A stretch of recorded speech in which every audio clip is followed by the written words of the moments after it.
మీ business ఏదైనా మీ ఊర్లో promotion చేయాలంటే అది సుమన్ టీవీతోనే సాధ్యం. ఇప్పుడే సంప్రదించండి. లోన్ యాప్స్ నిర్వాహకులు రెచ్చిపోతున్నారు. లోన్ డబ్బులు రాబట్టుకునే క్రమంలో ఎంతకైనా బరితెగిస్తున్నారు. యాప్ ద్వారా ఎటువంటి షరతులు లేని రుణాలు అంటూనే వారి పర్సనల్ డేటాను చోరీ చేసి దారుణాలకు ఒడిగడుతున్నారు. తీసుకున్న అప్పు తీర్చినా ఇంకా డబ్బులు చెల్లించాలని ఒత్తిడి చేస్తున్నారు. లొంగకపోతే వారి పర్సనల్ డేటాతో చట్టవిరుద్ధమైన పనులు చేస్తూ అప్పు తీసుకున్న వారి ప్రాణాలు తీసుకునేలా చేస్తున్నారు. లోన్ యాప్ నిర్వాహకుల వేధింపులు ఎందరో అమాయకులు ప్రాణాలు బలి తీసుకునేలా చేస్తుంది. తాజాగా హైదరాబాద్ పరిధిలోని జీడిమెట్లలో ఓ వ్యక్తి లోన్ యాప్ నిర్వాహకుల వేధింపులకు తాళలేక ప్రాణాలు తీసుకున్న ఘటన చోటు చేసుకుంది.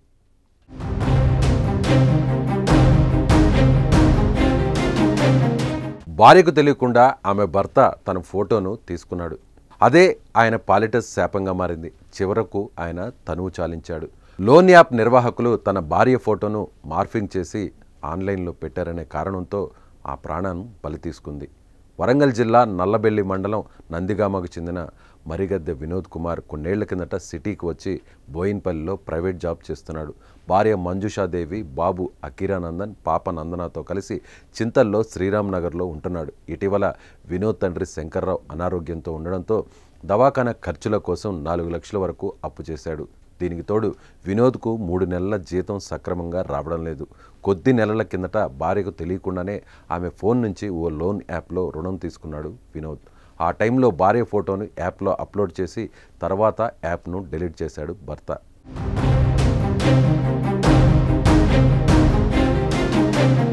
ఇక తీసుకున్న లోన్కు నెల నెల వాయిదాలు కడుతూ వస్తున్నాడు. ఇటీవల కొన్ని వాయిదాలు చెల్లించలేదు. ఈ నెల 8న అతడి పెళ్లి రోజు కావడంతో వినాయక చవితి ఉండడంతో యూసఫ్గూడలోని సోదరుడి ఇంటికి భార్య, 2 పిల్లలను పంపించాడు. లోన్ యాప్ నుంచి కాల్స్ రాగా ఆన్సర్ చేయలేదు.